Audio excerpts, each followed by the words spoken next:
चलिए तो एक बार फिर से स्वागत है आप सभी का हमारे इस ऑनलाइन क्लास में। आज थोड़ी सी लेट हो गई, थोड़ी नहीं ज़्यादा ही लेट है, लेकिन क्या करें, थोड़े काम होते हैं जिस वजह से आजकल मैं कुछ गवर्नमेंट वर्क में लगा हुआ हूँ। चलिए तो पहला वर्ड है हमारा, वर्ड्स ऑफ दैट डे से हमेशा शुरुआत होती है। तो आज हमारा फर्स्ट वर्ड है कैरी, है ना। कैरी शब्द को ज़रा ध्यान से देखेंगे। क्यों ध्यान से देखेंगे? क्योंकि इसी से बना हुआ दो वर्ड है, लेकिन दोनों में अंतर है। क्या? पहला है कैरी, कैरी मीन्स ढोना, ले जाना, है ना। ये दोनों होता है मीनिंग। लेकिन इस कैरी से एक्चुअली क्या है कि ये बना है कैरियर। कैरियर मीन्स ढोने वाला, वाहक। लेकिन ये वाला ज़रा ध्यान देंगे, ये वाला क्या है, इसके उच्चारण को विशेष रूप से ध्यान देंगे। ये करियर है, करियर। लेकिन ज़्यादातर लोग हमारे बिहार में, इवन कि बहुत सारे, मैंने तो एक आध बाहर वाले वो किसी नेता के भाषण में भी मैंने सुना था कि कैरियर इस क्षेत्र में, नहीं जी, करियर, है ना। यही नहीं, आपको हिंदी पेपर में जो है इसका एक्चुअली कैरियर, देखिए जैसे जनवरी को जनवरी बना दिया गया, वैसे करियर को जो है कैरियर बना दिया। वो सही नहीं है, पेपर में भी मैं देखता हूँ, है ना, कई बार कैरियर लिखा रहता है।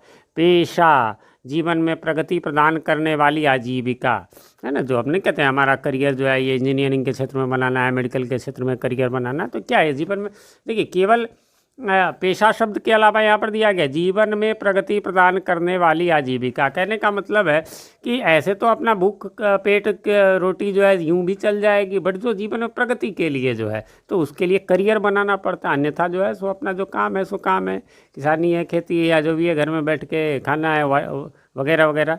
चलिए, इसमें एक इम्पॉर्टेंट बात और थी, वो ये कि इस सेकंड वाले वर्ड पर ज़रा ध्यान देंगे फिर से, ढोने वाला, वाहक।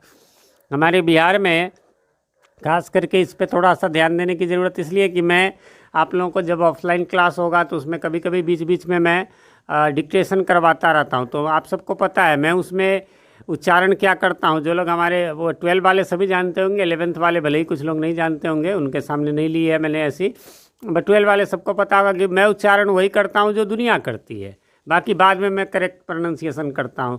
तो आप सबको याद होगा एक वर्ड होता है टिफ़िन क्लियर, है ना। साइकिल वे क्लियर पर पीछे रख दो, अरे भैया वो नहीं, यही कैरी है, कैरी से बना हुआ कैरियर है। टिफ़िन कैरियर यानी टिफ़िन ढोने वाला, टिफ़िन वाहक। यही नहीं, हमारे साइकिल के पीछे भी जो है वो सामानों के लिए कैरियर है, वो सामान्य कैरियर है ना, थिंग्स कैरियर कह लीजिए। हमारे बहुत सारी वो गर्ल्स साइकिल वगैरह में आगे करियर लगा रहता है, वो डोलची सा लगा रहता है। करियर का डिफरेंट डिज़ाइन हो सकता है, जैसे ट्रकों पे लिखा रहता है पब्लिक कैरियर, यानी कि जनता का सामान ढोने वाला। ठीक है, चलिए तो अब अगला पढ़ते हैं। और ये हमारा नंबर 4 में जो है, यह भी उच्चारण के लिए ही विशेष है। ये जो स्टार लगा हुआ है उच्चारण के लिए, GH से गोस्ट। वैसे हाल ही में मैंने स्पेलिंग रूल्स जब मैंने पढ़ाया था ऑफलाइन क्लास में, तो उसमें मैंने इस रूल में ये GH में ये जो है H साइलेंट वाले वर्ड में ये मैं बताया था। यहाँ पर H साइलेंट होगा, गोस्ट माने भूत प्रेत आत्मा। गोस्ट मीन्स भूत, सबको पता, उच्चारण ध्यान रखना है। ये गोस्ट है, घोस्ट बिल्कुल भी नहीं है। आगे आज का डबल स्टार के साथ स्टैंप। ये स्टैंप में डबल स्टार क्यों लगा? तो एक तो आप जानते होंगे टिकट होता है, जैसे कि डाक टिकट हो गया, है ना, तो वो स्टैंप हो गया। दूसरा जो है स्टैंप लगाते हैं, मुहर है ना, तो वो उसको वो नाउन के रूप में, वही वर्ब के रूप में छापना या मुहर लगाना। छापना, छपना क्या होता है? The scene was stamped on his mind, है ना, कि वो सीन जो है, वो दृश्य जो है उसके दिमाग में छप सा गया, स्टैम्प्ड हो गया, इसलिए छापना, छपना शब्द है। मुहर लगाना ये भी वर्ब के रूप में। और हाँ, स्टोरीज में आपको मिलेगा अक्सर क्या, पैर पटकना, घसीटना, ये शब्द आपको ज़्यादा मिलेगा। ठीक है, इसका ख्याल रखेंगे, पैर पटकना, घसीटना। चलिए तो बढ़ते हैं। आज का हमारा सेकंड, जैसा कि मैंने पहले ही बताया था आप लोगों को, अगले दिन एडवर्ब्स की शुरुआत में करूंगा, क्योंकि एडवर्ब्स जो है वो आज समाप्त हो रहा है, उसी से रिलेटेड है। हालांकि इसमें क्वेश्चन में आप सबको लिखा हुआ है पिक आउट, मैंने लिख दिया, वैसे क्वेश्चन में था encircle the adverbs in these sentences, यानी जो एडवर्ब्स है उनको इनसर्किल करना। इनसर्किल मीन्स होता है गोला लगाना, लेकिन न तो गोला लगाने वाली बात यहाँ, और साथ में यहाँ इसमें ये नहीं लिखा है कौन सा काइंड से, लेकिन बेटर होगा आप उम्मीद करते हैं आपने बनाया होगा। नहीं बनाया तो ये ध्यान में रखेंगे कि अगले दिन जो कल भी तो 10 रहेगा ना अगला, तो उसमें आप लोग ये काइंड्स लिख के ही लाएंगे। अगले 3 दिन और रहेंगे तो उसमें काइंड्स लिख के ही लाएंगे। भले ये क्वेश्चन मैं बुक के अकॉर्डिंग, जूनियर ग्रामर के अकॉर्डिंग देता हूँ, उसमें नहीं रहता है तो इसलिए मैं नहीं लिखता हूँ, बट आपको ये करना है। तो इससे रिविज़न होगा, अभी आप पढ़ रहे हैं, अभी एक बार रिविज़न हो जाएगा। चलिए तो शुरू करते हैं। सबसे पहला जो है आपका उसमें हो जाएगा टुडे, है ना। टुडे क्या होगा, कौन सा है, आप काइंड्स बता सकते हैं। ये टाइम को बतला रहा है इसलिए, एडवर्ब ऑफ टाइम होगा।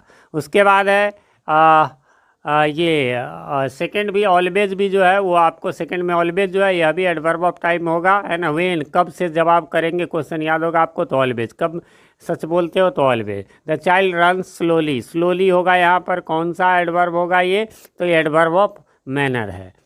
आगे है देयर वॉज वाटर एवरीवेयर, यहाँ पर एवरीवेयर होगा और एवरीवेयर क्या होगा, वेयर, तो एवरीवेयर कहाँ, तो एवरीवेयर मीन्स सब जगह, तो है ना, इसलिए जो है ये आपको एडवर्ब ऑफ प्लेस हो जाएगा। शी इज़ वेरी ब्यूटीफुल, ये तो आप सबको पता है, ये वेरी जो है वो होगा, है ना। और क्या कह रहा है ये, तो ये जो है डिग्री बतला रहा है ना, कितना ब्यूटीफुल है, तो वेरी है, तो इसलिए डिग्री है। वेयर इज़ द बुक, यहाँ पर क्लियर सी बात है, एक ही वेयर है और वेयर जो है वो आपको यहाँ पर एडवर्ब हो जाएगा। वैसे मैंने एक बात बताई थी, है ना, कि ये जो वेयर वगैरह है, यदि ये प्रोनाउन में भी लगभग एक जैसा होता है, इसमें भी बस यही है कि ये नाउन के पहले केवल नहीं आएगा, इतना ही क्लियर है। तो वो तो एडजेक्टिव में वो नियम लागू होता है, लेकिन ये प्रोनाउन में समझिए वो एडवर्ब जो है वो इंटेरोगेटिव एडवर्ब और इंटेरोगेटिव प्रोनाउन काफ़ी सिमिलर होते हैं। He does not right well, है ना, वेल यहाँ पर आपको हो जाएगा, ठीक है। और ये कौन सा होगा, तो हाउ से जवाब मिला, कैसा लिखता है, तो वेल लिखता है, अच्छा लिखता है, बढ़िया लिखता है, इसलिए एडवर्ब ऑफ मैनर है। देयरफॉर आपको मालूम होगा ये ऐसा वाला 2-3 ही था, देयरफॉर, सो, ये सब ये एडवर्ब ऑफ रीजन होगा, है ना। आई शैल कम सून, कब आओगे, तो सून जल्दी आऊँगा। वेन यानी कि टाइम वाला है ये। यस्टरडे, इसमें दो है, यस्टरडे भी है और हियर भी है। यस्टरडे आपको मालूम है ये टाइम को बतला रहा है और हियर क्या बतला रहा है, तो प्लेस, स्थान बतला रहा है। यस्टरडे माने कल, हियर मीन्स यहाँ, तो यहाँ स्थान को बतला रहा है। अगले दिन भी ऐसा ही टेन रहेगा, आप लोग अपना काइंड के साथ बना लेंगे। चलिए बढ़ते हैं, आज का लास्ट हमारा एक्सक्लामेटरी एडवर्ब है। और एक्सक्लामेटरी एडवर्ब में आप देखेंगे कि ये कुछ नहीं, एक्सक्लामेशन व्यक्त करता है। एक्सक्लामेटरी एडवर्ब्स एक्सप्रेस डिग्री और एक्सटेंट इन एक्सक्लामेशन, एक्सक्लामेशन की कितनी डिग्री है, कितना ज़्यादा है या कम है, उसी को एक्सक्लामेटरी एडवर्ब करते हैं। अर्थात एक्सक्लामेटरी एडवर्ब विस्मय सूचक शब्द हो, चाहे वो एडजेक्टिव हो या एडवर्ब, उसकी हद या सीमा बतलाने का काम करता है, ठीक है। कहने का मतलब है कि सीमा या हद बतलाने का काम करता है, मतलब आप समझ गए होंगे कि ये जो है, मतलब जैसे कोई, चलिए ना एग्जाम्पल के द्वारा हम लोग समझ लेते हैं इसको, है ना। तो एग्जाम्पल में आप देख सकते हैं, दिया हुआ है कि हाउ ब्यूटीफुल सी डांस्ड, है ना। तो ब्यूटीफुल के पहले ही लगा कितना सुंदर डांस करती है ना। What a lovely view, view lovely है लेकिन कितना लवली है, तो व्हाट लगा करके इसको आश्चर्य व्यक्त करा देते हैं ना। और हाँ एक बात और, हाउ तथा व्हाट ही एक्सक्लामेटरी एडवर्ब्स है, ठीक है। ये यहाँ पर हो गया द एंड। वैसे मैं आप सबको बतला दूं कि ये जो है इसमें कुछ है, जो अब नोट्स मैं आप लोगों को प्रोवाइड करूंगा उसमें कुछ यूजेस भी है, लेकिन यहाँ पर मैं इसी को समाप्त कर रहा हूँ, आपको वो एक्स्ट्रा नॉलेज के लिए होगा, तो उससे आप खुद की तैयारी कर सकते हैं। और एक बात और, यहाँ मैंने दिया नहीं है अब नेक्स्ट क्या है, लेकिन इसके बाद आप सिलेबस मैंने बता ही दिया हुआ आपको। इसके बाद प्रेपोजिशंस है, उसी को हम लोग करेंगे। बीच का आप सबको एक बात और पता है कि हमने टेंस और वॉइस को छोड़ रखा है, वो ऑफलाइन क्लास ज़्यादा संभावना है 1 जुलाई से, तो उसमें जो है वो मैं शुरू करूँगा, ठीक है। तो आज के लिए जनरल सिलेबस हमारा इतना ही है। और आज है अब बिहार बोर्ड के लिए सॉन्ग ऑफ माई सेल्फ की समरी, जो कि आप लोगों को याद करना है। बिहार बोर्ड में इसको याद करना होता है ताकि आपको रटना पड़ता है ना। चलिए तो जानते हैं इसको।